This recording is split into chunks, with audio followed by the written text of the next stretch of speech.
설교할 제목은 하나님의 특단의 조치라는 제목으로 말씀을 증거하십니다. 많은 은혜 받으시기 바랍니다. 네, 오늘 세 번째 말씀 열왕기상 17장 말씀 함께 나누도록 하겠습니다. 지난 이틀 동안 저희가 말씀을 들으면서 참 하나님께서 우리의 죽어있던 잠들어 있던 영혼들을 살려주시는구나 하는 것을 많이 느끼게 되었습니다. 참 신비한 것 같아요. 하루하루 짧은 시간인데 말씀 듣고 기도하고 또 하루가 지나고 또 지나고 그런데 조금씩 이제 살아나는 이런 것을 보게 됩니다. 참 여러분 공동체를 보면 참 한국교회 소망이 있구나 그런 생각들을 하게 돼요. 사실 우리 주변의 교회들을 보면은 굉장히 그 현실이 암울하거든요. 뭐 말씀드렸지만은 코로나 상황 2년 동안에 교회는 10,000개가 없어졌어요. 8만 개에서 7만 개로 줄었습니다. 좀 더 시간이 지나면 좀 더 줄지 않을까 이런 생각들을 하고 교회 재정이 어려워가지고 결국 이제 목회자들이 다른 직업을 가져야 되는 이제 이런 일들도 이제 생겨나고 뭐 여러 가지 이제 문제들이 있죠. 저희 교회 부목사님들 중에서 이제 나이가 40대 후반이 다 돼서 담임 목사 자리를 알아보는 분들이 계세요. 그런데 마지막까지 가서 떨어지고 이제 내 표차로 또 떨어져가지고 얼마 전에 한 2주 전에는 그래서 안타깝더라고요. 그래서 저보고 하는 말이 목사님 담임 목사 자리 들어가려면 목사님 800대 1입니다. 이렇게 해요. 그러니까 신 목사님이라 저는 정말 행운하죠. 그냥 했으니까.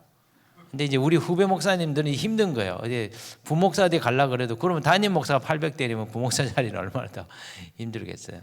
그 정도로 지금 어렵습니다. 주일학교 아이들 뭐 급격하게 감소하고 있잖아요. 저희도 뭐 지금은 뭐 아이들이 뭐 100명, 150명 이렇게 있지만 10년, 15년 뒤에 과연 주일학교가 남아날까? 여기 교회는 낳고 또 낳고 이런 교회였는데 지금 어떻게 됐는지 모르겠어요.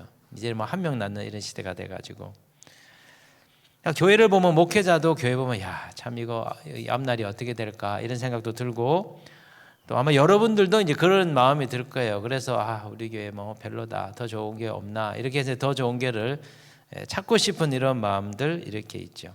현실을 보면 굉장히 희망이 없어 보입니다. 그런데 이상하게 말씀을 보면 하나님은 우리에게 희망을 말씀하세요.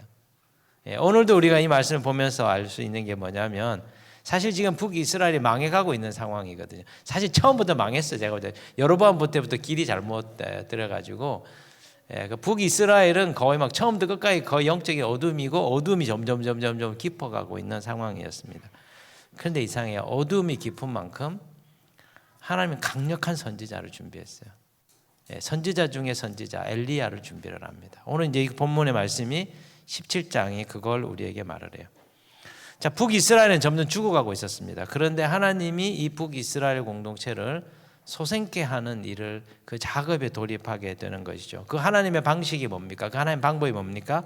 하나님의 사람들을 준비하는 거예요. 이 북이스라엘의 지금 상황 어떻습니까? 최악의 영적인 어둠이죠. 제단이 무너진 거예요. 그 베델과 단에 이 금송아지 우상을 세웠다는 것은 그 예루살렘에 하나님이 원하시는 그 제단 이게 이제 이 공동체 가운데 다 파괴되어 버린 거죠. 제단이 무너지니까 영적인 보호막이 사라져 버렸습니다. 그 결과 끊임없는 영적인 침투가 있게 되고요. 결국은 여리고성 사단의 견고한 진이 다시 약속의 땅 가나안에 재건되는 일이 벌어집니다. 어제도 말씀드렸지만 이 여리고가 섰다. 사단의 견고한 요새가 섰다. 이거 뭔 얘기냐면 이제 거기서부터 악한 영들이 나와가지고 가나안 땅 전역을 이렇게 덮어가지고 활동한다는 거예요. 그걸 상징적으로 보여주는 일이 뭐냐면 이세벨이라고 하는 아합 왕의 그 부인이 거짓 선지자들을 길러냅니다. 바알의 선지자 450명, 아세라의 선지자 400명, 그럼 합치면 도합 850명입니다. 그래서 갈멜산에서 그들을 부르고 그들과 대결하고 그들을 제거하려고 하는 시도를 이렇게 하게 되잖아요. 450명만 오고 400명은 안 와요. 바알의 선지자만 오고 아세라 선지자 오지 않습니다. 850명의 바알의 선지자들이 있다, 아세라의 선지자 있다. 이거 뭘 상징적으로 얘기하냐면 최소한 850마리 악한 영들이 약속의 땅 가나안 북이스라엘 공동체 가운데서 활동한다는 거예요. 북이스라엘의 영적인 회복은 요연해 보입니다. 이 교회는 소망이 없어. 이 교회는 어두워. 끝났어. 이렇게 보여지는데 하나님이 특단의 조치를 취합니다. 선지자라고 하는 극강의 신앙의 인물, 영적인 인물을 하나님이 등장시켜요. 자, 이게 뭘 의미하냐? 지금 우리가 열왕기서를 좀 살펴보고 있는데 사실 열왕기상, 열왕기하, 사실 역대상, 역대하 보시면은 우리의 이미지가 뭐죠? 전부 다 왕들의 이야기라고 생각합니다. 그죠? 이스라엘의 역사, 왕들이 어떻게 하나님 앞에서 살았는지를 이렇게 쭉 기록하고 있잖아요. 그 이상해요. 16장까지는 왕들의 이야기인데 17장부터 열왕기상 17장부터 열왕기하 10 몇 장까지 좀 기억이 안 나는데요. 거의 한 40%가 누구 얘기냐면 엘리야와 엘리사 선지자 이야기입니다. 그러니까 왕들과 왕들의 이야기 사이에 뭐가 들어 있습니까? 열왕기상과 열왕기하를 딱 접으면 그 가운데에 열왕기상 끝부분에 엘리야 이야기, 열왕기하 초부분에 엘리사 이야기. 그러니까 열왕기를 딱 두 상하를 딱 접으면 가운데가 중심에 뭐가 있는 거예요? 선지자들이 있는 거예요. 이게 지금 뭘 얘기하는 겁니까? 이스라엘의 회복, 그 영적 이스라엘을 회복하기 위한 하나님의 특별한 조치가 이 안에 담겨 있다는 것이죠. 뭐예요? 새로운 시대를 위한 새로운 영적인 사람을 일으키는 거예요. 좀 더 말씀드리자면은 새로운 영적 대한 공동체를 하나님께서 예비하고 있는 거죠. 자, 이스라엘의 상황을 우리가 좀 더 생각을 해야 되는데 이스라엘은 사실 영적인 그 리더십의 관점에서 보면 완전히 세속화되어 있는 공동체입니다. 왜 그러냐? 여로보암이 북이스라엘을 세웠을 때 어떤 일이 벌어지죠? 예루살렘에 가서 제사를 드리지 못하게 합니다. 베델과 단에서 금송아지에게 제사를 드리게 합니다. 그래서 역대하 11장 13절 14절에 나중에 보시면 어떤 일이 벌어지냐면 북이스라엘에 있었던 10개 지파 가운데 있었던 레위인들과 제사장들이 대거 어디로 가냐? 예루살렘으로 갑니다. 그러니까 북이스라엘 공동체에 있었던 영적인 리더들이 다른 교회로 간 거예요. 옆에 교회로. 작은 교회. 유다는 2지파잖아요. 북이스라엘은 10개 지파잖아요. 큰 교회에서 어떻게 합니까? 여기는 영적이지 못해. 너무 세속적이야. 그래서 제사장들과 레위인들이 대거 유다로 넘어갑니다. 제사장들이 없는 거예요. 자, 그러면 북이스라엘은 그럼 누가 다스립니까? 왕이 다스리잖아요. 그런데 이 왕들이 어떻게 돼요? 여호와의 길을 떠나서 여로보암의 그 죄를 따르는 거죠. 그리고 아합의 시대에 와서는 어떤 일이 벌어져요? 바알의 신앙을 받아 시돈의 그 우상 숭배를 받아들이게 되는 거예요. 그러니까 영적인 리더십의 관점에서 볼 때는 왕들이 다 타락했어요. 그리고 제사장 없어요. 레위인 없어요. 이 교회에 리더가 없는 거예요. 소그룹 리더가 없다고 생각해 보세요. 근데 목사님이 있는데 목사님 타락했어. 예를 들어서 뭐 돈 밝히고 여자 밝히고 교회는 안 돌봐. 뭐 이상하게 목회하셔. 그러니까 그 못 견뎌가지고 리더들이 다 다른 교회를 가버린 거예요. 제사장도 없고 레위인도 없어. 찬양팀도 없는 거예요. 레위인들 다 찬양팀이잖아요. 그러니까 소그룹 리더도 없는 거예요. 이게 지금 북이스라엘의 상황이었습니다. 더군다나 이세벨이 어떤 일을 하냐면 북이스라엘에 이제 하나님이 북이스라엘을 살리기 위해서 어떤 일을 하시냐면 보이지 않게 여호와의 선지자들을 남겨두세요. 그걸 어디서 알 수 있냐? 열왕기상 18장 13절에 보면은 이런 얘기가 나와요. 이세벨이 여호와의 선지자들을 죽일 때에 내가 여호와의 선지자 중에 100명을 50명씩 굴에 숨기고 떡과 물로 먹인 일이 내 주에게 들리지 아니하였나이까. 아합의 궁에 있는 궁내 대신인 오바댜라고 하는 사람인데 이세벨이 뭘 하냐면은 여호와의 선지자들을 찾아내어서 제거하는 작업을 해요. 종교적 숙청을 하는 거죠. 그때 오바댜가 어떻게 합니까? 경건한 사람이었는데 비밀리에 여호와의 선지자 100명을 빼돌려 가지고 동굴에 50명씩 숨겨놓고 그 사람들을 살린 거예요. 이거 뭘 얘기하죠? 북이스라엘 안에 하나님이 이스라엘을 살리기 위한 남은 자들 두신 거예요. 그 남은 자들이 어떤 부류입니까? 제사장 부류, 레위인 부류, 왕 부류가 아니고 귀족 부류가 아니고 선지자라고 하는 독특한 부류였어요. 북이스라엘을 살리기 위한 하나님의 특단의 조치는 새로운 영적 대안 세력을 만드는 거예요. 18장에 17장에 넘으면서 갑자기 왕의 이야기에서 갑자기 선지자 이야기로 넘어가는 이유가 뭐냐면 하나님이 그걸 보여주는 것이죠. 새로운 영적 대안 세력을 통해서 이 어둠이 덮고 있는 북이스라엘을 하나님께서 다시 소생시키시는 작업을 하려고 하는 겁니다. 그런데 보통 인물이 나오면 안 돼요. 엘리야와 같은 사람이 필요한 거죠. 왜 그러냐? 지금 이스라엘 상황이 어때요? 제단이 무너졌어요. 그래서 18장에 가면 엘리야가 제일 먼저 하는 게 뭡니까? 무너진 이스라엘의 제단을 세워요. 다시 세워요. 그리고 거기에 불이 내리게 합니다.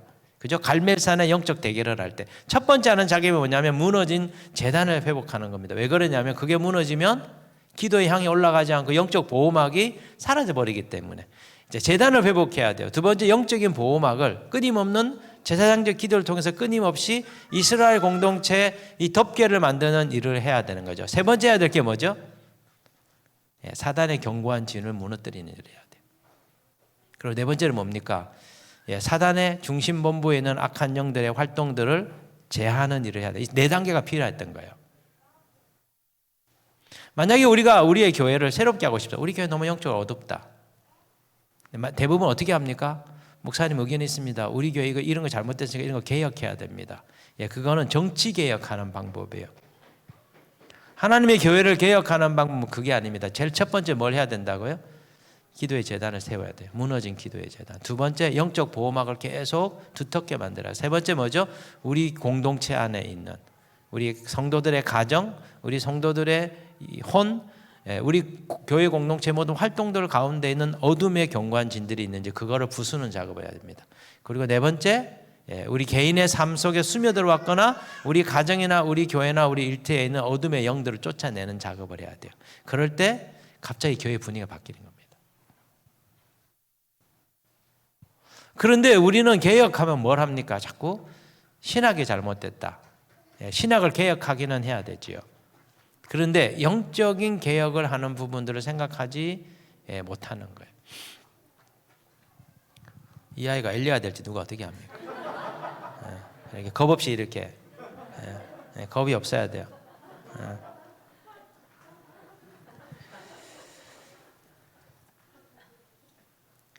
여러분 우리 눈에 우리 가정이 소망이 없고 우리 교회는 정말 희망이 없어 보이고 암울한 것 같다. 그렇지 않습니다. 하나님 반드시 남은 자들을 숨겨놓으셨어요. 여러분 엘리야라고 하는 사람의 이름의 뜻이 뭔지 아세요? 엘리야.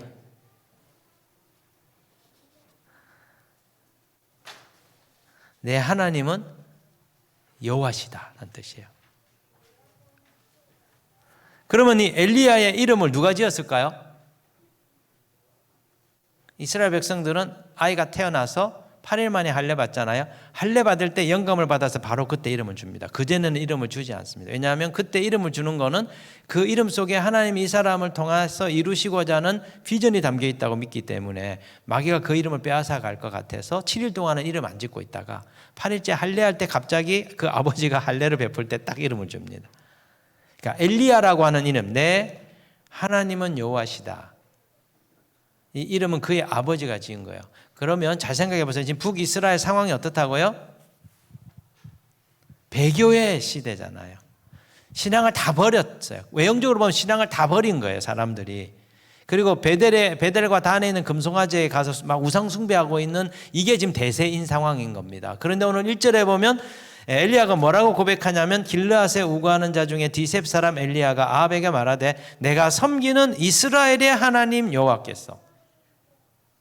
이 사람은 이스라엘의 하나님으로 여호와를 섬기고 있는 거예요. 자, 이 북이스라엘 모든 사람들의 신앙 고백은 뭡니까? 바알이 우리의 하나님이에요. 바알이 우리의 하나님입니다. 하늘과 땅에 비를 내리시고 폭풍을 가져다 주시면 바알이십니다. 이게 신앙 고백이 되고 있던 공동체입니다. 거기서 여호와가 내 하나님입니다. 고백하는 사람이 있었다는 거예요. 제사장들이 다 도망간 것 같아요. 레위인들이 다 유다로 간 것 같아요. 우리 공동체 안에는 없어. 리더가 없어. 기도하는 사람도 없고 영적으로 깨어있는 사람도 없고 하나님을 살고자 하는 사람도 없고 다 세속적이고 다 돈에 물들어 있고 다 그냥 이렇게 혼합주의 신앙에 빠져 있는 것 같아 보인다는 거예요. 목회자의 눈에는요, 우리 교인들이 늘 좀 시원찮아 보여요. 제대로 좀 믿음 생활 하나. 말씀도 안 볼 거야. 맨날 상태가 맛이 가가지고 맨날 우리가 도와줘야 될 거야. 우리가 늘 그렇게 생각을 해요. 그런데 그렇게 보이는데 하루에 성경 40장 있는 교인들이 있더라고요. 저희 교인들 성경 40장, 성경 완독 하루에 40장씩 있는 그룹이 있어요. 그래 카톡에 올려요. 오늘 40장 읽었고 하나님 이런 말씀을 줘. 14명 돼요. 안 시켰는데 자기들끼리 하고 있어요. 하루에 한 4시간, 3-4시간씩 3시간, 5시간 기도할걸요. 성경 40장 읽죠. 시편 기도하죠. 시편 기도 한번 하면 한 50분, 1시간 걸리거든요. 보혈 기도 다 하면 1시간 걸리거든요. 그 기본으로 해보세요. 3시간, 4시간이에요. 거기다가 새벽 기도 들어와서 또 이게 영상 보지요. 목회자들이 훨씬 말씀 많이 보고 기도 많이 한 것 같죠. 아니에요. 새벽 기도 보면 목회자들 졸고 앉아 있어요. 내가 보면 나보다도 더 빨리 가요. 그런데 말 안 해요. 말하면 기분 나빠하니까. 답답한 거 이래가지고 정말 한국교회 어떻게 될까? 예, 목회자들이 잠자면 깨어서 기도하고 깨어 성경 읽는 성도들이 있더라니까요. 엘리야는 뭐라고 얘기합니까? 선지자, 북이스라엘 선지자 다 죽고 자기 혼자 남았대요. 예, 엘리야의 착각이었어요. 제가 이제 설교하는데 엘리야 진짜 착각 많이 합니다. 자기 혼자 남았대요. 계속 100명이나 남아있는데, 예, 여러분 잘 아셔야 돼요. 한국 교회가 망한 것 같고 한국이 시원찮아 보여요. 예, 숨어있는 엘리야와 엘리야의 아버지가 있는 거예요. 저는 오늘 찬양 여기 와서 짧은 시간 했지만 찬양하는데 참 감격스럽더라고요. 모처럼 정말 기름 부음이 있는 찬양을 했어요. 다 메말라 버렸을 거라고 생각했거든요. 한국교회 다 메말라 버렸을 거고 교회도 안 오고 집에서 이거 틀고 보면서 그냥 영상으로 보면서 무슨 뭐 영의 기름 부음이 있겠나. 그렇지 않더라는 거죠. 예, 여러분 안에 감추어져 있는 영혼의 운물이 있는 거예요. 그걸 신뢰해야 돼요, 여러분이. 예, 우리들이 서로 보면서 인정은 못하지만 하나님 보는 눈은 다를 수 있는 거죠. 여러분 자녀들을 어떻게 하든지 잘 키우려고 애를 쓰시잖아요. 신앙적으로 잘 키우려고 애를 쓰시고 계시잖아요. 그죠? 그러니까 대안학교도 보내고 또 공교육을 보내면서 여러 가지 고민도 하시고 이렇게 하는 거잖아요. 그게 뭡니까? 여러분이 엘리야를 만들어내는 엘리야의 아버지와 같은 그 역할을 지금 하고 있는 거예요. 하나님은 아므라니 북이스라엘을 새롭게 하기 위해서 엘리야를 준비하고 있었어요. 저는 여러분 안에 엘리야의 영을 가지신 분들이 있을 거라고 저는 믿습니다. 예. 이 정말 어두운 이 시대 속에서 엘리야의 영을 가진 하나님의 사람들의 공동체가 저는 있을 거라고 생각합니다. 왜냐하면 엘리야는 한 명이 아니에요. 하나님은 이 엘리야를 통해서 그 뒤에 선지 공동체를 만들고 계셨어요. 그러면 하나님이 찾으신 사람이 어떤 사람이냐? 오늘 이 본문에 의하면 3가지예요. 첫 번째는 세상의 흐름을 풍조를 거스릴 수 있는 사람입니다. 1절에 보면은 길르앗에 우거하는 자 중에 디셉 사람 엘리야가 아합에게 말하되 내가 섬기는 이스라엘의 하나님 여호와께서 살아계심을 두고 맹세하노니 내 말이 없으면 수년 동안 비도 이슬도 있지 아니하리라 하니라. 자, 여러분 보세요. 지금 배교의 물결이 완전히 덮고 있는 북이스라엘입니다. 여로보암 때부터 아합왕까지 거의 40년 이상이 이제 완전히 교회가 망한 상황이었습니다. 그런데 그런 배교의 물결 속에서도 순전한 믿음을 지키고 있던 사람이 있었다는 거예요. 엘리야와 엘리야의 아버지죠. 엘리야의 그 집안인 거예요. 그는 인내의 사람이었습니다. 세상 사람들이 다 이렇게 여로보암의 죄로 가고 있을 때 이 가정과 이 가문은 이 믿음을 순전한 믿음을 지켰습니다. 1절에 길르앗 사람이라고 얘기하잖아요. 길르앗은 요단 동편이거든요. 그러니까 이 주류 어떤 세력으로부터 약간 변방에 속한 그런 이 지파에 속한 사람이었어요. 그러니까 여러분이 제가 볼 때 길르앗이에요. 서울도 아니고 의정부도 아니고 이게 변방에 있잖아요. 변방에. 이런 데서 선지자가 나온다니까요. 대치동은 너무 세속에 찌들려 가지고 너무 똑똑해 가지고 말을 잘 안 들어요.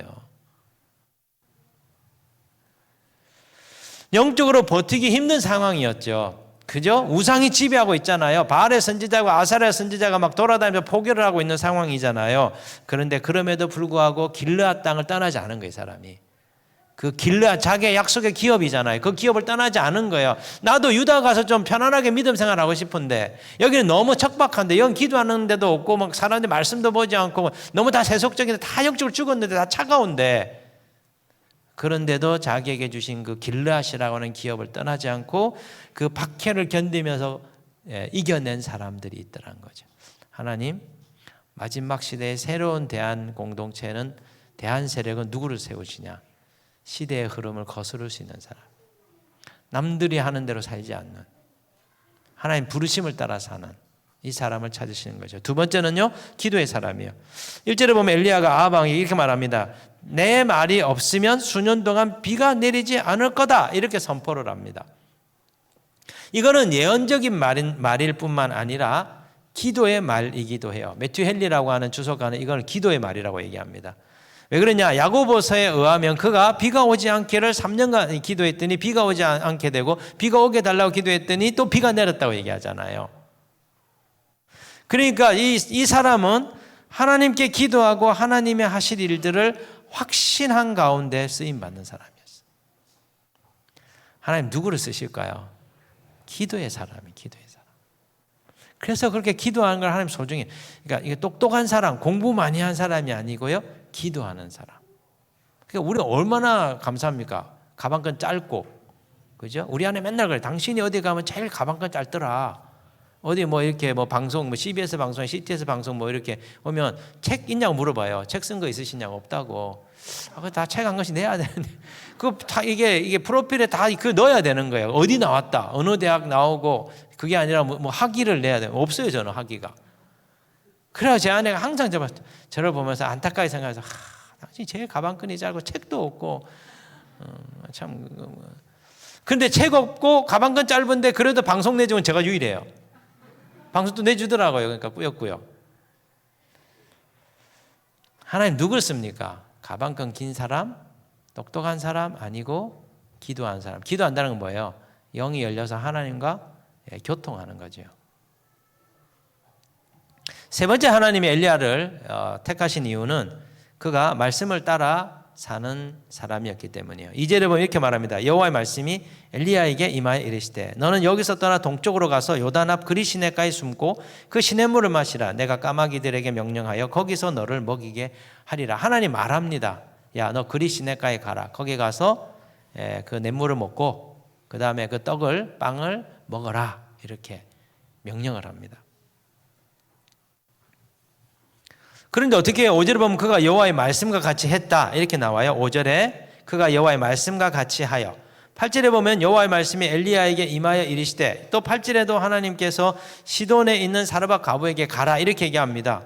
저게 심장부로 가는 거죠. 그런데 이상해요. 열왕기상 18장 1절 2절에 보면 여호와의 말씀이 엘리야에게 임하여 이르시되 너는 가서 아합 왕에게 보이라. 그러니까 엘리야가 아합에게 가요. 엘리야는 하나님이 지시하면, 하나님 말하면 따라 움직이는 사람이었어요. 말씀을 듣는 사람이었고 지시를 따라 행하는 사람이었다는 것이죠. 여러분, 이게 왜 중요합니까? 하나님은 하나님이 지시하시는 대로 행하는 자를 사용하세요. 왜요? 우리 안에 거하시는 그분이 우리를 통해서 하나님 나라 일들을 행하시고 이루셔야 하기 때문이죠. 내 뜻대로 하는 게 아니고 내 안에 계신 그분이 이렇게 하라면 이렇게 하는 거죠. 그래서 나와 그분이 완전히 일체가 되어서 일심동체가 되어서 그분의 생각이 내 생각이고 내 생각이 그분의 생각이고 내가 하는 일이 그분이 하고 싶은 일이고 그분이 하고 싶은 일이 내가 하고 싶은 일인, 그래서 내가 하는 모든 것들 속에 하나님의 통치가 나오는 이 삶을 하나님 살기를 원하신 것이죠. 사실 여러분, 말씀대로 사는 게 쉽지 않습니다. 오늘 이 본문에 보면 그리 시냇가로 가라는데, 야, 너는 인적이 드문 곳에 가서 숨어 살아라.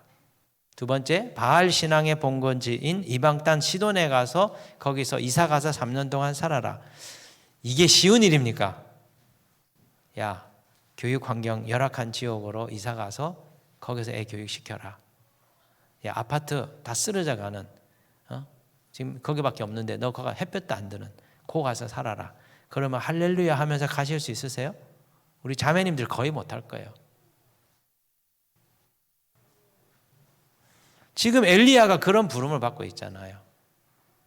생활 환경이 너무 열악한, 좀 더 환경이 좋은, 우리 자녀들을 교육시키기에 좋은 환경, 그죠? 우리가 사는 데 있어서 쾌적한 환경, 그런 데서 좀 인간답게 우리 살고 싶잖아요. 그런데 하나님이 우리에게 허락한 거는 항상 우리가 원하는 수준에 약간 못 미쳐.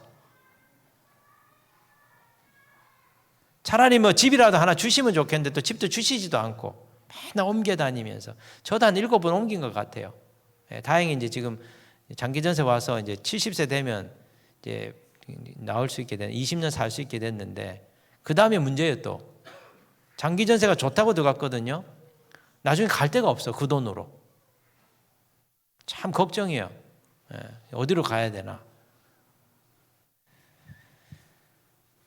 그런데 하나님, 그럼에도 불구하고 말씀하시는 대로 움직이는 자, 그 사람을 쓰시는 거죠. 왜 그래요? 그래야 하나님이 그를 통해서 일하실 수 있기 때문이요. 그가 하는 일을 통해서 여호와 하나님이 살아계신 것을 나타낼 수 있기 때문인 것이죠. 제가 말씀드렸어요. 여러분들 안에 엘리야의 영을 가진 자들이 있을 거라고. 그리고 하나님 여러분들을 찾으세요. 하나님 여러분을 얻어서 하나님 나라 일들을 하고 싶어요. 영적으로 완전히 어둠이 증가하고 있는 이 시대 속에서 하나님의 교회를 살리고 이 시대를 살릴 사람을 하나님이 찾는다는 거죠. 그러면 내가 그 사람인지 한번 생각해 보세요. 내가 그 사람이 되고 싶은지, 내가 그 사람일 수 있는지 생각해 보세요. 기도하는 사람, 이 시대의 흐름을 거슬러 갈 수 있는 사람, 그리고 하나님 말씀하시면 내 뜻과 내 생각과 맞지 않아도 따를 수 있는 사람, 내가 과연 그 사람인가? 그러면 여러분이 오늘 영적인 엘리야로 부름받을 가능성이 있습니다. 자, 하나님께서 이제 이 엘리야를 부르셔서 어떻게 하냐면 그를 훈련시킵니다. 그게 오늘 본문 전체예요. 훈련을 통해서 하나님은 영적인 죽어가는 공동체를 살리세요. 세 가지 훈련인데, 첫 번째는 하나님을 알아가는 훈련이에요. 2절로부터 7절에 보시면은 여호와의 말씀이 엘리야에게 임하여 이르시되 너는 여기서 떠나 동쪽으로 가서 요단 앞 그리 시내가에 숨고 그 시냇물을 마시라. 내가 까마귀들에게 명령하여 거기서 너를 먹이게 하리라. 그가 여호와의 말씀과 같이 하여 곧 가서 요단 앞 그리 시내가에 머물매 까마귀들이 아침에도 떡과 고기를 저녁에도 떡과 고기를 가져왔고 그가 시냇물을 마셨으나 땅에 비가 내리지 아니하므로 얼마 후에 그 시내가 마르냐. 일명 그리 시내가 영적 훈련이에요. 이곳에서 하나님 뭘 합니까? 가뭄과 기근 속에서 기적적으로 먹이시는 하나님을 경험하게 합니다. 까마귀를 통해서 아침 저녁으로 떡과 고기를 제공받아요. 그리고 시냇물에서 나는 그 생수를 공급받도록 합니다. 근데 어디서 많이 본 것 같지 않으세요? 그리 시내가의 이 체험. 출애굽한 이스라엘 백성들이 40년 동안 광야에서 훈련한 내용이에요. 이스라엘 백성들은 약속의 땅 가나안을 가기 전에 광야를 통과합니다. 그 광야의 체험을 통해서 하나님이 만나와 메추라기를 공급하는 것을 경험해요. 그리고 마실 물은 어디서 나왔습니까? 바위를 지팡이로 쳐서 거기서 샘이 솟아 거기서 기적의 물을 마시게 하십니다. 뭔가 이 오버랩되는 것 같지 않으세요? 이게 뭘 말하냐면 하나님의 백성들이 하나님의 부르심을 향하여 갈 때 반드시 거쳐야 될, 통과해야 될 영적인 터널이 있다는 거예요. 그게 뭡니까? 광야의 시간이에요. 특별히 하나님의 백성들은 경제적인 궁핍의 광야를 통과하게 하십니다. 왜 그러냐? 사람이 떡으로 사는 게 아니고 하나님 입에서 나오는 말씀으로 사는 것을 실제로 몸으로 체득하게 하시려고. 이게 돼야 됩니다. 이게 돼야 첫 번째 훈련이 통과되는 거예요. 내 주머니 돈 한 푼 없어도 하나님께 주실 거야. 그렇게 자신할 수 있어야 됩니다. 제가 돈 한 푼 없었거든요. 근데 32살에 결혼을 하게 되었습니다. 그런데 결혼할 때 어떤 일이 벌어졌냐면 제가 이제 선교단체, IBF라는 선교단체 간사로 전주에서 그때가 5년 차 정도 되는 것 같아요. 제가 6년 차 때 결혼한 것 같은데 결혼하는 그 해에 교회에서 이렇게 얼굴을 터고 알았던 한 교수님을 만나게 됐어요. 그분은 CCC 출신의 교수님이야. CCC 이사예요. 근데 교회 앞에서 만났는데 저보고 뭐라고 그러시냐면 간사님 나 1년간 저기 연변과기대 안식년으로 연구기간 가는데 우리 집이 비어요. 그거 IVF에서 사용하세요. 34평 아파트였습니다. 그래서 자기 짐을 방이 세 칸이고 그러니까 작은 방에 자기 짐을 다 넣고 나머지 쓸만한 것들은 다 놓고 갈 테니까 그냥 몸만 들어와서 쓰시라고 그 단체에서 필요한 사람이 있으면 쓰시라고 하는 거예요. 그래서 제가 그걸 우리 이사회에다가 말씀을 드렸더니 잘 됐네요. 간사님 결혼하니까 거기서 1년간 신혼생활하면 되겠네. CCC가 왜 IVF한테 주는지를 모르겠어요. 나 같으면 우리 단체 사람한테 쓰라고 내줬을 것 같은데 그런데 제가 받아가지고 처음에 들어갈 때 세탁기 한 대를 딱 사서 신혼 생활을 시작했습니다. 돈 한 푼 들이지 않고 시작했습니다. 34평 아파트에서 살았어요. 자, 1년 뒤에 그분이 돌아오셨어요. 그러니까 이제 나가야 되잖아요. 이제 집을 알아봤습니다. 그래서 25평짜리 그 전주 예수병원 뒤편에 중화산동이라고 하는 동네가 있는데 거기 이제 아파트 남양서원 아파트라고 해요. 거기 이제 월세 전세 2,500. 2,500만 원이었어요, 그 당시. 5천만 원이면 집 한 채 샀어요. 그때 샀어야 되는데. 현대 아파트 샀어야 되는데 그때 5,500이었거든요. 그 2,500에 이제 갔어요. 그런데 뭐 이제 이런저런 얘기를 하다가 주인이 전주 무슨 호텔의 주방장 출신인데 조리사 출신인데 이제 이분이 나와가지고 자기 이제 식당을 개업을 한 거예요. 그래서 이제 뭐라고 얘기했냐면 자기 이제 뭐 식당에 짐 둘 데도 없고 이 짐을 다 부모님이 계시는 순천인가 어딘가 거기에 이 짐들을 싹 다 보내야 된다는 거예요. 그래서 제가 농담삼아 경험이 있잖아요. 이미 다 그 모든 게 구비되어 있던 집에 살았던 게 있잖아요. 그래서 사장님 나 이런 경험이 있는데 내가 여기 난 깨끗하게 쓰거든요. 그러니까 내가 다 관리해 드릴 테니까 그냥 놓고 가세요. 그랬더니 정색을 딱 하시면 정말요? 딱 그러는 거예요. 제가 깜짝 놀라가지고 농담을 얘기했는데 정말요? 그래서 예, 뭐 그랬더니 알겠다. 그러면 이거 다 쓰시라고. 그래서 제가 그 집에 들어갈 때 냉장고를 한 대 샀습니다. 그러니까 세탁기 1년 전에 사고 그 다음에 냉장고 사고 딱 들어갔어요. 그런데 조금 있다가 그분이 자기가 너무 심심해가지고 TV는 좀 하나 있어야 될 것 같다. 그래서 TV를 이제 가지고 가서 자기 이제 그 식당 그 옆에 조그만 방에다가 이렇게 부부가 사는데 조그만 방이 하나밖에 없대요. 그래서 3년 반을 거기서 모든 것이 빌트인된 아파트에서 제가 살았어요. 4년 반을 그렇게 살았습니다. 그리고 서울에 신학교 올라와서 반지하부터 다시 시작한 거예요. 돈 한 푼 없어도 4년 반을 그렇게 살게 하시더라고요. 그래서 제가 제 제자들한테 얘기했어요. 야, 돈 없다고 결혼 못한다고 하지 마라. 진짜 기도하면 한 돈 주시더라. 근데 진짜 그걸 믿음으로 받은 자매가 있었어요. 지금 이제 중국에 있는 친구인데, 그 이제 동생은 이제 목사고. 근데 진짜 결혼할 때 여기저기에서 막 주는 거예요. 여러분, 하나님 백성들은 하나님이 공급하셔서 사는 법을 배워야 돼요. 그래야 자신감이 있습니다. 나 절대 죽지 않아. 나 안 데려가면 손해야. 직장에 나 내쫓으면 자기들만 손해야. 저 전도사 할 때 저는 그런 배짱이었습니다. 그래서 항상 가슴에 사직서 딱 넣고 내가 하고 싶은 대로 못하게 하면 나는 그냥 관둔다. 막 중고등부에서 교사 안 보내준다고 막 저를 막 한 3년간을 막 얼마나 욕을 했는지 몰라요. 제가 그 끄떡도 안 했어요. 3년만 기다리세요. 3년만 기다리면 훈련된 애들이 갑니다. 어설픈 애 받아가지고 교사 시키면 애들도 고생이고 당신도 고생해요. 좀 기다리세요. 아무리 급해도 씨감자를 먹는 건 아니에요. 감자를 심어서 감자를 나게 해야지 배고프다고 씨감자를 먹으면 되냐고. 욕을 해도 쫓아내려면 쫓아내라고 목사님이 저를 보호해 주셨어요. 3년 만에 50명인 청년부가 200명이 된 거예요. 그리고 교사들을 보내줬어요. 그리고 또 몇 년 뒤에 500명으로 부흥했어요. 하나님이 우리를 책임지세요. 내가 막 잘릴까 봐 전전긍긍. 그래서 안 잘리기 위해서 눈치 보면서 그렇게 살지 마세요. 그러면 계속 을의 입장에서 딸려갑니다. 내가 갑이 돼야 돼요. 그러려면 어떻게 해야 됩니까? 내가 일을 잘해야 돼요. 내가 역량이 있어야 돼요. 성격도 좋아야 돼요. 성격도 더럽고 일도 못하고 맨날 교회 간다 그러고 그러면 여러분이 을이 될 수밖에 없어요. 내가 갑이 되려면 그만한 역량을 갖추고 인격도 좋아야 되고 인간관계도 좋아야 되고 다른 사람 일도 대신 해줄 줄 알아야 되고 돈 받은 만큼 일하는 게 아니라 돈 받은 것보다 더 많이 일해줘야 되고 이렇게 돼야 웰컴하는 거예요. 요즘 목사님들 너무 일찍 퇴근하더라고. 한 4시만, 우리도 막 4시만 되면 전화 와요. 목사님 빨리 회의하자고. 왜? 그랬더니 아니 뭐 특별히 할 일 없잖아요. 아니 할 일 없어도 그냥 있는 거지. 그러니까 제일 늦게 가는 사람 저예요. 그러니까 일 없다고 가요. 일이 없으면 일을 만들어야지.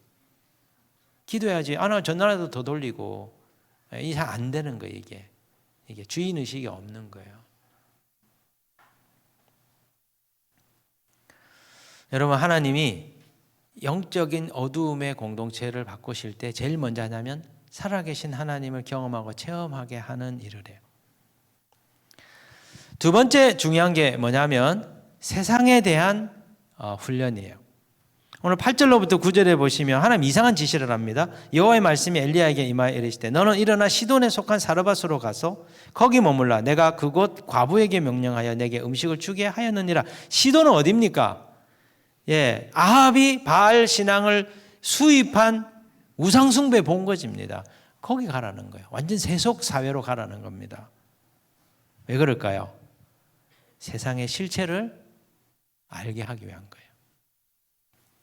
그런데 보면은 뭐라고 얘기하냐면 시돈으로 가라. 그러면 시돈의 사르밧 과부를 통해서 먹이겠다 이렇게 말합니다. 9절에 너는 일어나 시돈에 속한 사르밧으로 가서 거기 머물라. 내가 그곳 과부에게 명령하여 내게 음식을 주게 하였느니라. 과부를 통해서 먹고 사는 문제를 해결해 준대. 거기에 가면은 나를 위해서 게스트하우스가 준비되어 있겠구나.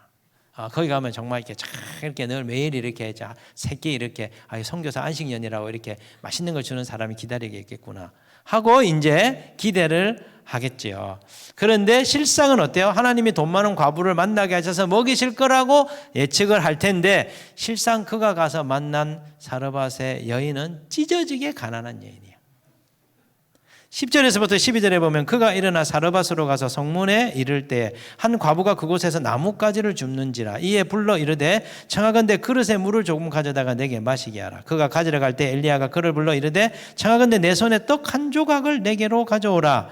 그가 이르되 당신의 하나님 여호와께서 살아계심을 두고 맹세하노니 나는 떡이 없고 다만 통에 가루 한 움큼과 병에 기름 조금뿐이라. 내가 나뭇가지 둘을 주워다가 나와 내 아들을 위하여 음식 만들어 먹고 그 후에는 죽으리라.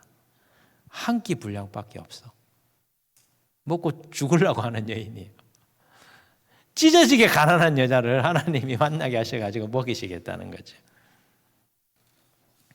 여러분 시돈은 어떤 것입니까? 바알 신앙의 본거지입니다. 그러면 아합이 바알 신앙을 바알 우상을 들여온 곳이잖아요. 그의 안에 이세벨의 고향 나라잖아요. 그러면 엄청나게 부유롭고 풍요롭고 부유해야 되는 거 아닙니까? 페니키아잖아요. 해상무역으로 돈 많이 번 나라로 세계사에 알려져 있는 나라잖아요.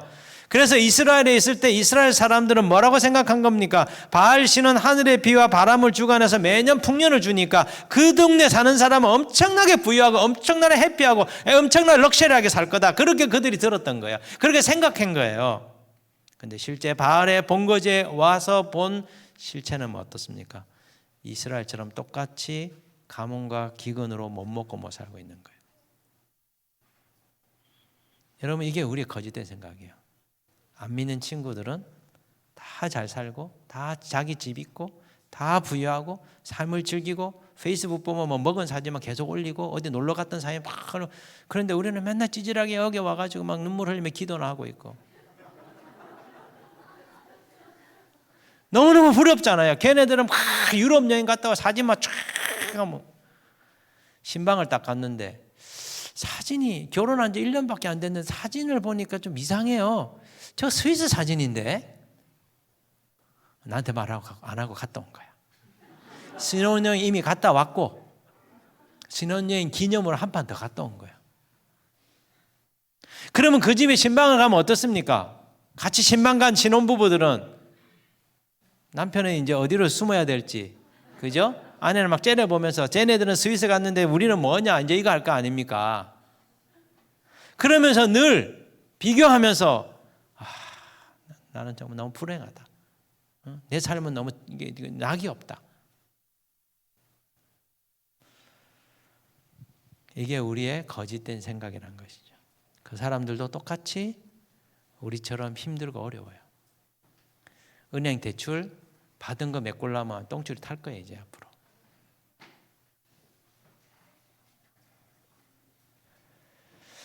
가족 갈등 때문에 얼마나 힘듭니까? 자식 문제 때문에 얼마나 고민입니까? 겉으로 말 안 하지요.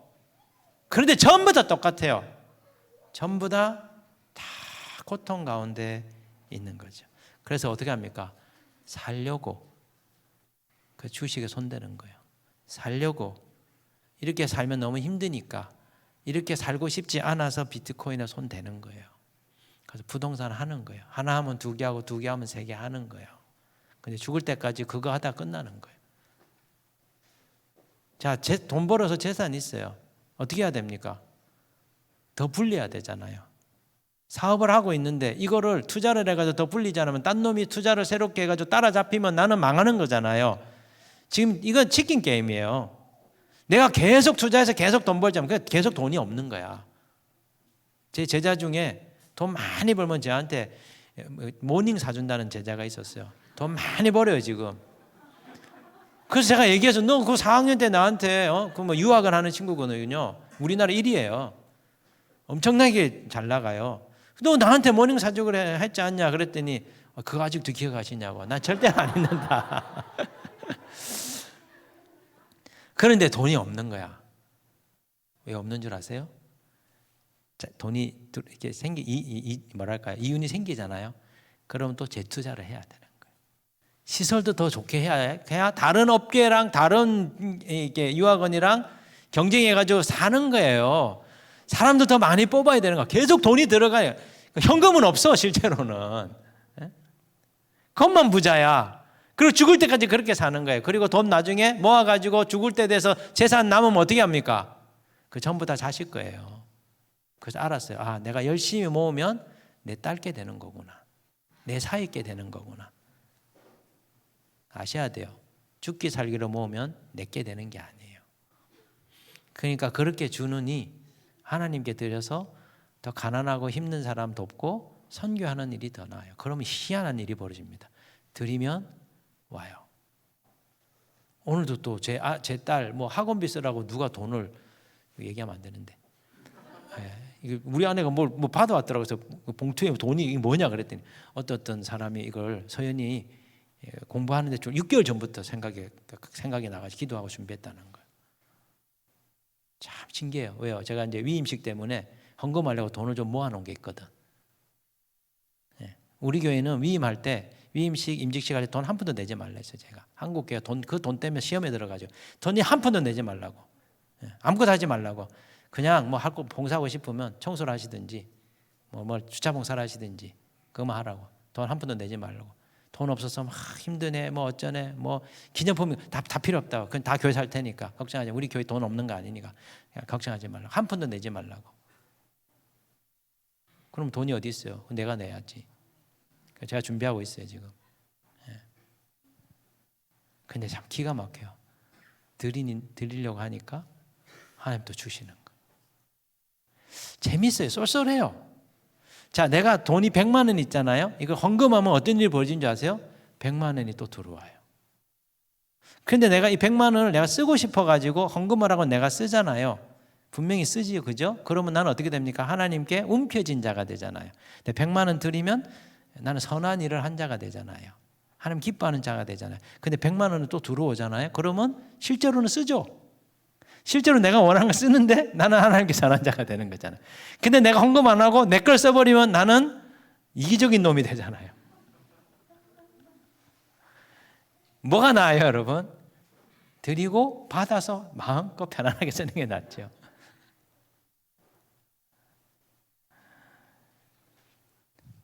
왜 사람들이 주식합니까? 왜 사람들이 부동산 합니까? 왜 사람들이 비트코인에 목숨을 겁니까? 미래가 불안해서 그래요. 그런데 그렇게 하면 성공하는 사람 몇 프로죠? 5%도 안 돼요. 벤처기업에 성공한 사람 5%, 10% 남이 다 망합니다. 주식 몇 퍼센트만 이게 하고요. 나머지 다 망하는 거예요. 주식에서 벌었다는 사람 없어요. 비트코인 많이 벌라 그래요.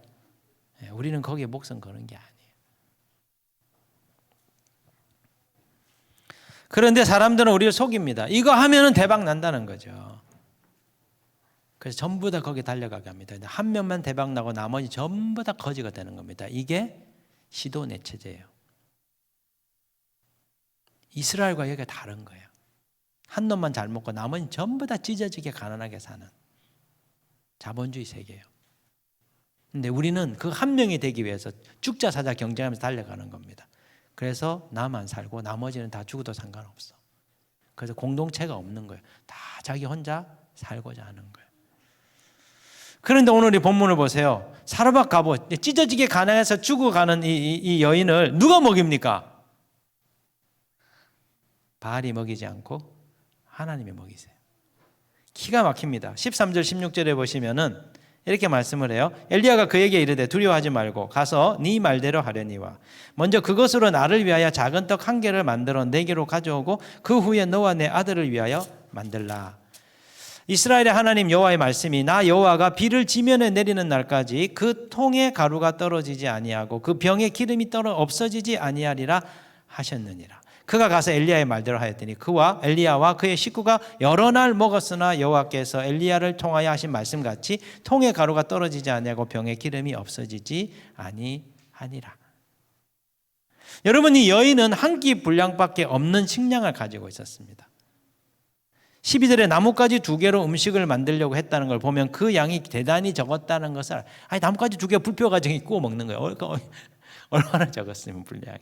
한번 먹고 그 다음은 먹을 게 없어서 죽음을 기다리고 있는 신세였어요. 그런데 13절에 엘리야가 뭐라고 합니까? 자기를 위해서 작은 떡 한 개만 만들어주고 그 다음에 너희들을 위해서 만들어 먹으라 그럽니다. 그런데 사르밧 과부가 어떻게 해요? 엘리야의 말대로요. 이 여인 이상해요. 목사님이 먹을 거 없는 교인한테 저 교회를 위해서 이거 좀 이렇게 헌신 좀 하세요. 헌금 좀 하세요. 날강도 같잖아요. 저는 엘리야 보면서 야 진짜 날강도다. 한 끼밖에 없는데 그거를 달라고 이렇게 하냐. 조금 나눠 달라는 거죠. 그런데 이상해요. 참 믿는 사람보다 불신자가 이런 면에서 나아요. 그걸 줍니다.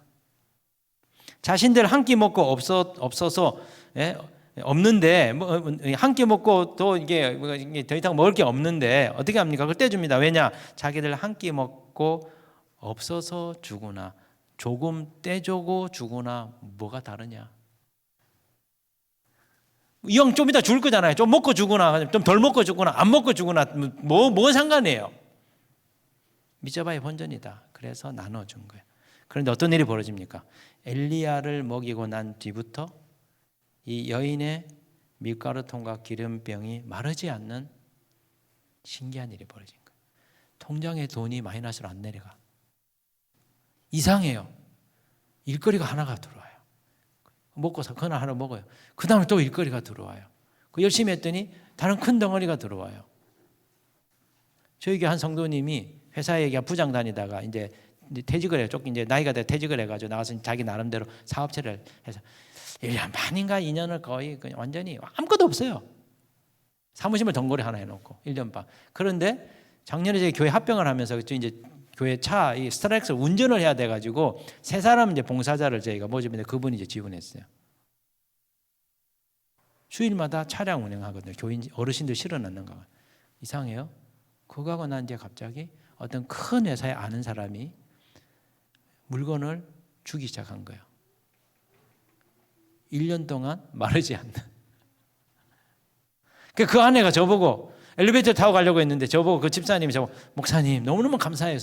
뭐 감사해요. 아내는 뭐 또 다른 거 교회 봉사하고 남편은 또 막 봉사.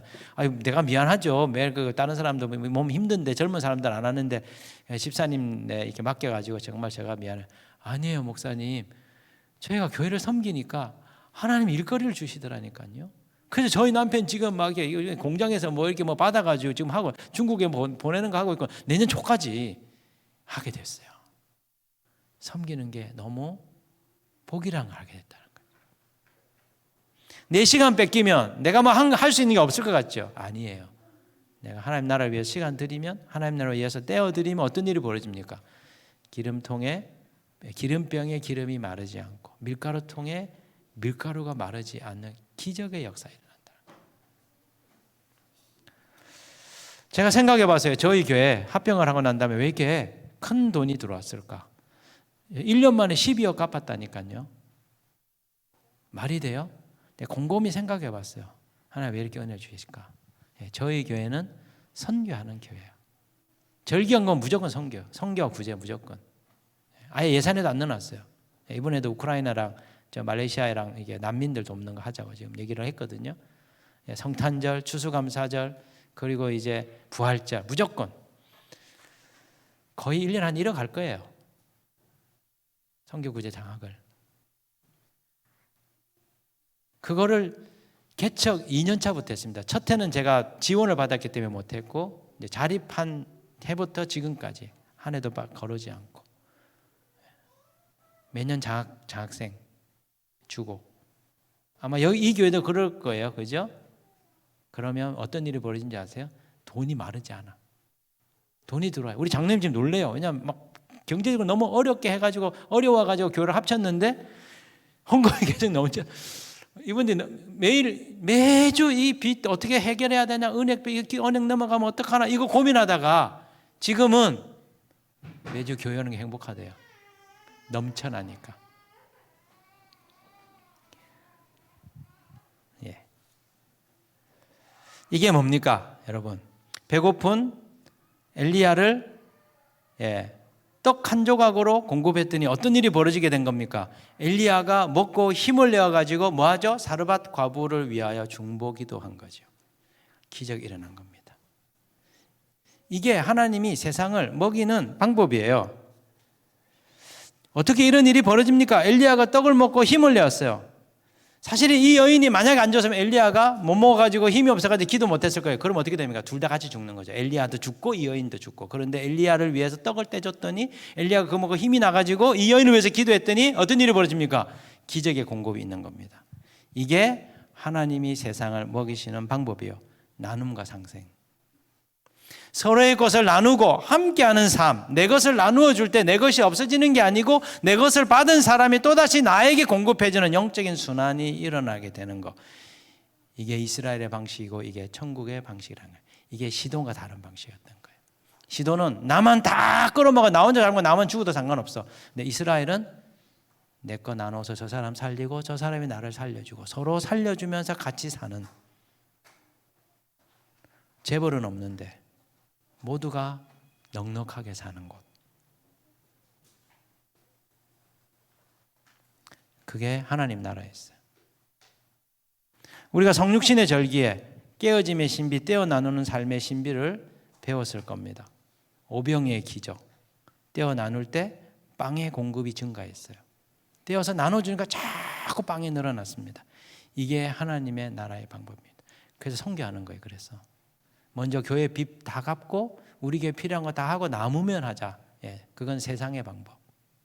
없지만 없는 중에 나누는 거예요. 그래서 이게 헌금 훈련을 하는 겁니다. 없지만 11조는 기본 눈 딱 감고 그 다음에 선교, 구제, 장학 할 수 있으면 내가 할 수 있는 만큼 500원도 좋아요. 1000원도 좋아요. 하나님 그걸 보시는 거예요. 많은 돈을 내는 게 아니고 그걸 보는 거예요. 내가 떼어서 나누어주는 떼어지는 빵이 되는 삶은 그게 하나님 나라 삶이라는 거예요. 내가 떼어서 누군가 그걸 받아서 먹고 살면 그가 또 다른 사람을 살려주는, 그래서 모두가 함께 다 살 수 있는 세상, 그걸 보여주는 게 교회라는 거예요. 그런데 오늘날 교회가 세상에 무리들고 있는 거죠. 안 모여요. 자기 가족만 생각해요. 옆에 있는 가정이 죽어가든지 교회가 뭐 어떻게 되든지 상관 안 해요. 그게 뭡니까? 세상이 들어오고 있는 거예요. 오히려 이 세상 가운데 하나님 나라를 전파해야 되는데 세상이 교회에 들어가서 이 세상 어두움을, 이 교회를 어둡게 만들고 있는 것이죠. 그래서 하나님이 새로운 대한 공동체를 만들기 위해서 한 훈련이 뭡니까? 내 것을 떼어주는 이 삶을 훈련하게 한 거예요. 자, 오늘 세 번째 엘리야가 받은 훈련이 뭐냐면 영적 전쟁을 하는 방법이었습니다. 17절에 보면은 이상한 돌발적 사건이 발생해요. 이 일 후에 그 집주인이 되는 여인의 아들이 병들어 증세가 심히 위중하다가 숨이 끊어진지라. 여인이 엘리야에게 이르되 하나님의 사람이여 당신이 나와 더불어 무슨 상관이 있기로 내 죄를 생각나게 하고 또 내 아들을 죽게 하려고 내게 오셨나이까? 과부의 아들이 갑작스럽게 죽게 됩니다. 왜 이런 일이 일어나게 되는 걸까요? 왜 이 상황 가운데 하나님이 이끄시는 걸까요? 하나님이 엘리야를 통해서 이 죽은 아이를 살리는 사역을 하게 합니다. 왜 이런 일을 해야 됩니까? 장차 영적으로 죽어 있는 이스라엘을 살리는 사역, 그 원리를 배우게 하는 겁니다. 이 사르밧 과부의 죽은 아이는 누구와 오버랩되는 것이죠? 영적으로 죽어 있는 지금 북이스라엘 공동체와 오버랩이 되는 거예요. 엘리야 앞에 장차 찾아올 대상은 누굽니까? 영적으로 죽어 있는 이스라엘인 것이죠. 어떻게 하면 이 죽어 있는 영적인 이 이스라엘을, 북이스라엘을 살아나게 할까, 소생하게 할까? 그 원리를 하나님이 이 과부의 아이들을 살리는 걸 통해서 훈련하게 하는 거예요. 이런 점에서 이 선지자 엘리야의 사역과 그 이전에 등장하는 선지자들의 사역이 다릅니다. 일반적인 선지자 사역은 뭐죠? 하나님으로부터 말씀을 받아서 그걸 전달하는 신탁의 사역이에요. 그런데 엘리야의 사역은 다릅니다. 엘리야는 말씀 받고 말씀을 전하는 걸 끝나는 게 아니고 어떻게 해요? 바알의 선지자들과 아세라의 선지자들과 영적인 대결을 하고 이스라엘을 거기서 살리는 일이에요. 그가 처한 시대적 상황은 뭡니까? 그 공동체 상황은 뭡니까? 무너진 제단을 세워야 되는 거예요. 그 다음에 영적인 보호막을 다시 세워야 되는 거예요. 사단의 경관진을 무너뜨려야 되는 거예요. 그리고 사단의 경관진을 통해서 활동하고 있는 악의 영들을 그 이스라엘로 또 내보내야 되는 거예요. 말씀 가르쳐가 될 문제가 아니라는 거예요. 성경 공부가 될 문제가 아니라는 거예요. 이거는 사중적인 어려움이 이 북이스라엘 지배하고 유다의 상황과 다른 거예요. 그래서 말씀만 전하는 선지자가 필요한 게 아니고 죽은 자를 살릴 수 있는, 죽은 공동체를 살릴 수 있는, 죽은 교회를 살릴 수 있는, 죽은 사회를 살릴 수 있는 엘리야의 영을 가진 자가 필요했다는 거죠. 엘리야가 이 죽은 아이를 어떻게 살립니까? 참 기가 막힌 것은 이 아이가 죽은 시점이에요. 밀가루와 기름병의 기적을 경험한 직후입니다. 17절에 보면 중요한 단어가 나와요. 이 일 후에. 이 일이 뭐죠? 기름병에 기름이 마르지 않고 밀가루통에 밀가루가 마르지 않는 이 체험을 경험한 후, 기적을 경험한 후에요. 은혜가 넘치는 상황이었어요. 갑자기 애가 죽어버린 거예요. 이럴 때 우리는 영적 공격을 받는다 이렇게 얘기하잖아요. 은혜 받았어요. 이제 오늘 하루 이틀 사흘 은혜 많이 받았습니다. 그래서 정말 그렇게 살자 이렇게 하는데 가면서 대판 부부싸움 할 거예요. 그죠? 교통사고 막 나고, 막 애 아프고, 막 받아가지고 막 찢어지고, 막 우리 한두 번 겪은 일입니까? 그런데 이 여인의 반응이 어때요? 감정적으로 매우 격한 반응을 보입니다. 왜 그냥 죽게 내버려 두지 않고 왜 살려놓고 다시 죽게 하냐? 선지자를 원망하는 것이죠. 18절에 보면 여인이 엘리야에게 이르되 하나님의 사람이여 당신이 나와 더불어 무슨 상관이 있기로 내 죄를 생각나게 하고 또 내 아들을 죽게 하려고 내게 오셨나이까? 엘리야가 그에게 그의 아들을 달라 하여 그를 그 여인의 품에서 받아 안고 자기가 거처하는 다락에 올라가서 자기 침상에 누이고 여호와께 부르짖어 이르되 내 하나님 여호와여 주께서 또 내가 우가는 집 과부에게 재앙을 내리사 그 아들이 죽게 하셨나이까? 재앙을 내린 것으로 지금 보죠. 여러분이 사르밧 가보면 어때요? 그때 한 끼 먹고 죽게 냅두면 될 일을 왜 그때 죽으면 끝날 일을 왜 먹여가지고 다시 살리고 기적을 베풀어가지고 은혜를 베풀어 다시 이렇게 그 다음 또 죽게 하는 건 또 뭐냐? 지금 이야기하는 거예요. 병 주고 약 주고 하냐는 거죠. 엘리야 반응 보면 20절에 내가 우고하는 집 과부에게 재앙을 내리사 이렇게 말합니다. 이 일이 하나님으로부터 온 것이라 이해하고 있는 것이죠. 그렇다면 왜 하나님은 이런 이상한 일을 하신 걸까요? 밀가루통과 기름병 기적을 통해서 이 여인을 죽을 고비에서 건지신 하나님이, 살려주신 하나님이 왜 다시 아이를 죽게 만드신 건가요? 여기 이유가 있어요. 뭡니까? 이 여인의 영혼 깊은 곳에 있는 깨어져 치유해야 될 혼의 어두움을 드러내는 거예요. 갑작스런 이 아이의 죽음 앞에 이 여인의 내면의 어두움이 분출됩니다. 18절에 보면은 여인이 엘리야에게 이르되 하나님의 사람이여 당신이 나와 더불어 무슨 상관이 있기로 내 죄를 생각나게 하고, 안 좋은 일 생기면 내가 뭘 잘못해서 그렇지? 이게 확 일어나잖아요. 여러분, 사람들이 이 여인이 지금 죄책감과 원망을 쏟아내고 있는 거예요. 이 여인 기쁜 곳에 죄의식이 있는 겁니다. 그리고 원망하는 게 있습니다. 여호와의 선지라고 원망합니다. 이게 뭡니까? 이 여인의 혼에 타락한 부분이에요. 영적인 어둠이에요. 이걸 하나님이 제거해야 돼요. 이게 있기 때문에 이 여인이 여호와 하나님을 온전하신 하나님을 안 믿었던 겁니다. 기적을 체험했는데 신앙은 안 가졌어요. 맨 마지막에 뭐라고 나옵니까? 여인이 엘리야에게 이르되 내가 이제야 당신은 하나님의 사람이시요 당신의 입에 있는 여호와의 말씀이 진실한 줄 아노라 하니라. 밀가루통, 기름병 기적 체험했지만 하나님 안 믿었어요. 왜 그렇습니까?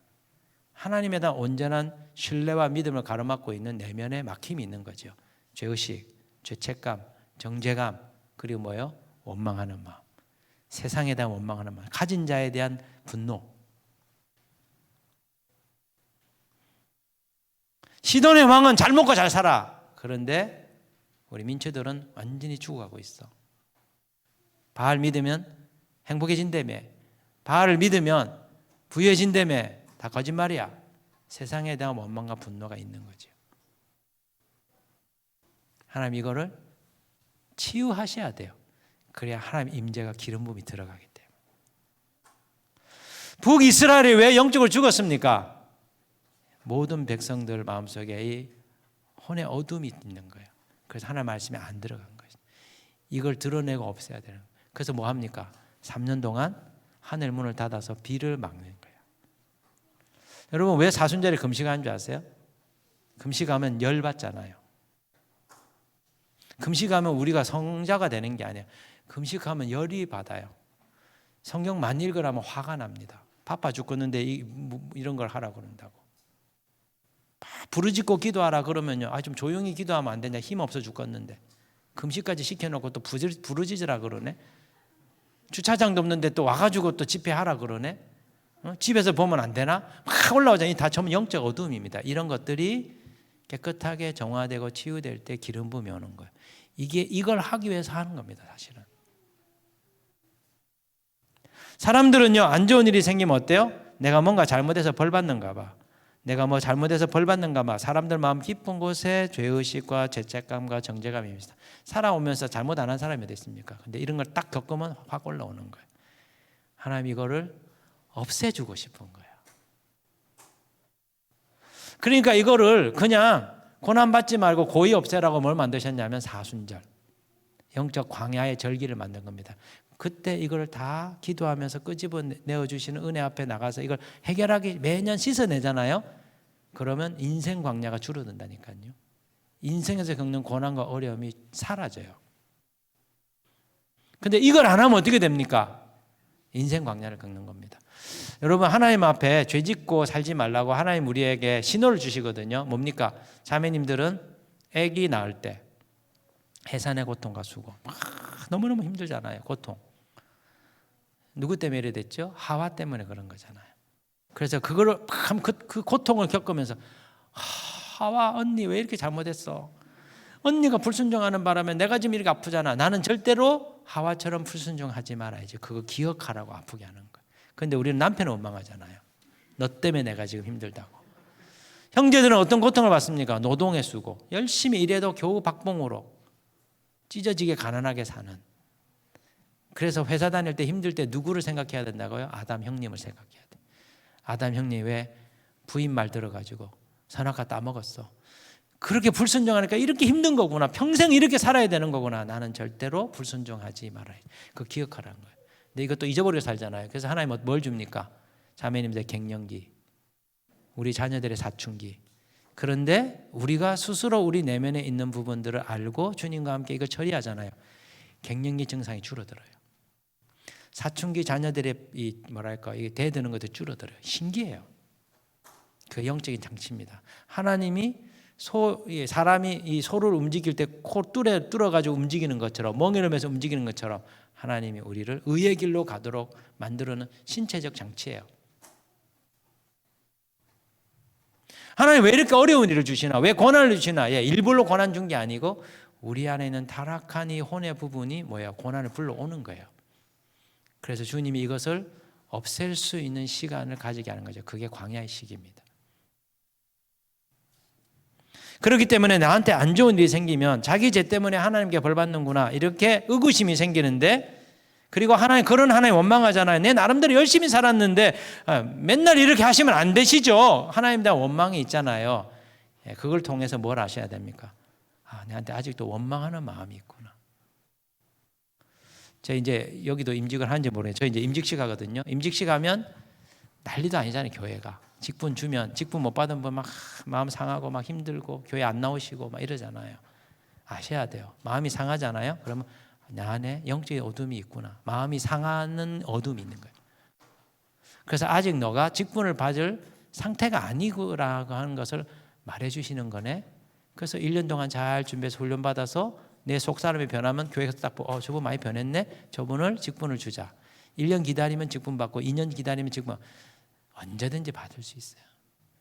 그런데 문제는 어설프게 직분을 받아가지고 내가 다 된 것처럼 생각하면 체면이 있잖아요. 내가 장로인데, 내가 안수 집사인데 내 내면에 있는 이 흉한 부분들을 내놓는 게 쉽습니까? 어렵거든요. 이 부분을 먼저 다루시려고 하는 겁니다. 그게 안 다루어지니까 교회 안에 소용돌이가 있는 거예요. 여러분 잘 아셔야 돼요. 우리 하나님은 겁주셔서 우리를 믿게 하시는 분이 아닙니다. 하나님 우리 사랑하세요. 그러면 왜 우리에게 죽음과 같은 이 사르밧 과부의 아이가 죽는 것과 같은 그런 고통스러운 일들을 우리로 하여금 겪게 하는 걸까요?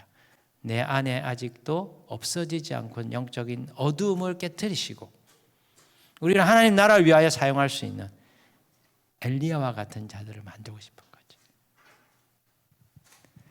지금 하나님 우리를 훈련시키고 계세요. 이 세대를 위한 엘리야로 우리를 만들고 싶은 거죠. 우리 목사님도 목회하고 저도 목회가 거의 같은 시기에 개체가 여기까지 왔는데 목사님도 많이 어려운 일들을 겪으신 걸로 제가 알아요. 저는 목사님 보면서 저렇게 하면 어렵구나. 반면 교사를 삼고 나는 저렇게 안 해야지. 제가 많이 보고 배웠어요. 저렇게 하면 이렇게 이런 어려움이고 저렇게 하면 저런 어려움. 그럼 나는 그렇게 안 해야지. 그래도 어려운 일이 오더라고요. 정말 쓰러질 정도로. 큰 일이 저에게 한 2번 정도 있었어요. 큰 일이 2번. 왜 하나님 우리를 그런 일을 겪게 하실까요? 예전에는 그 교인이 배신했다고 생각했어요. 그 교인이 문제라고 생각했어요. 나는 열심히 목회하는데 그 사람들이 떠났다 이렇게 생각했어요. 그게 아니에요. 하나님 나를 엘리야 만드시려고. 우리 신 목사님 형제 엘리야 만들라고. 우리 그렇게 통과하게 하신 거예요. 원망할 일도 아니고 미워할 일도 아니고. 그래서 연락해요. 저는 연락하고 어려운 일이 있다 그러면 또 가고 기도해주고 예배 드려주고 함께했던 공동체였거든요. 아마 죽는 날까지 잊지 못할까. 한번 내 품에 들어왔던 교인은 내 교인이에요. 여러분도 마찬가지예요. 한번 우리와 함께했던 교인은 땀싸거나 절대로 안 볼 거야. 나한테 힘들게 하고 갔지 괘씸하네 아니에요. 왜 하나님이 그런 사건과 만남이 있었는지 아세요? 그 사람 잘못이 아니고 내 안에 다루어져야 될 영적 어둠이 있는데 이 부분을 하나님이 그 사건을 통해서 드러내신 거예요. 이거를 주님이 씻으시려고 한 거예요. 근데 우리가 믿음으로 반응 안 하는 거예요.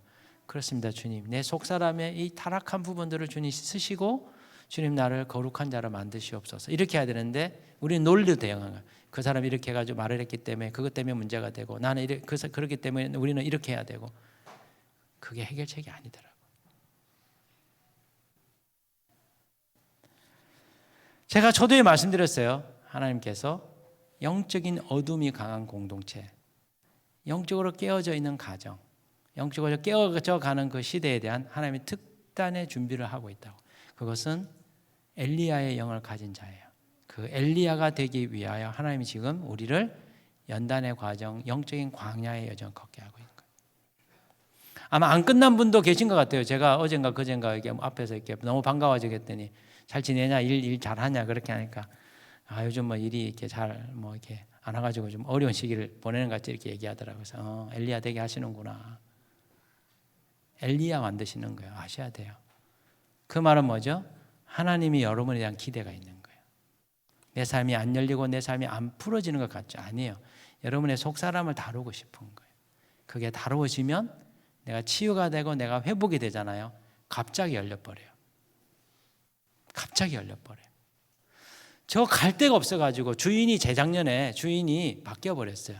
새 주인이 뭐라고 얘기했냐면 작년 4월까지 저희가 계약기간이 3월까지 계약기인데 계약기간 끝나면 나가주세요. 저 이거 부수고 이거 지으려고 합니다.